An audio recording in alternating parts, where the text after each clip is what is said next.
नमस्कार. 3 मागण्या महत्त्वाच्या होत्या. एक, 370 कलम काश्मीर संबंधित रद्द करणे रद्द झालं. राम मंदिर पूर्ण झालं. ह्या दोन्ही गोष्टी पाहायला आज बाळासाहेब नाहीत. पण आम्हा शिवसेनेला कधी जाणीव असायला पाहिजे की आमच्या ह्या मागण्या होत्या. आणि तिसरी महत्त्वाची मागणी आहे समान नागरिक कायदा. समान नागरिक कायदा जर नाही झाला तर या देशाला, आपल्या पुढच्या पिढीला भवितव्य नाही. विनाकारण समान नागरिक कायदा म्हणजे आरक्षण रद्द होईल ही जी भीती घालतायत ही पूर्ण चुकीची आहे. तेव्हा विनाकारण गैरसमज करून घेऊ नका. ह्या निवडणुकीत कमळ आणि धनुष्यबाण ह्या दोनच निशाणे लक्षात ठेवा. बाकीच्या निशाण्या ह्या धोकादायक आहेत.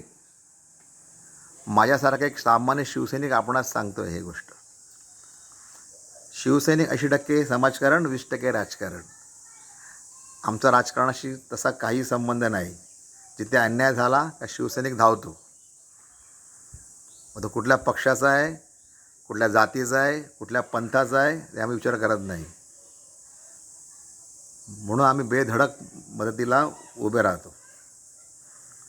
पण निवडणूक हा असा प्रकार आहे की ते राजकारणात जास्त चालू असते. पण आम्ही राजकारणापासून जवळ लांब राहिलो ह्यावेळी, कारण भरपूर गैरसमज झालेले आहेत.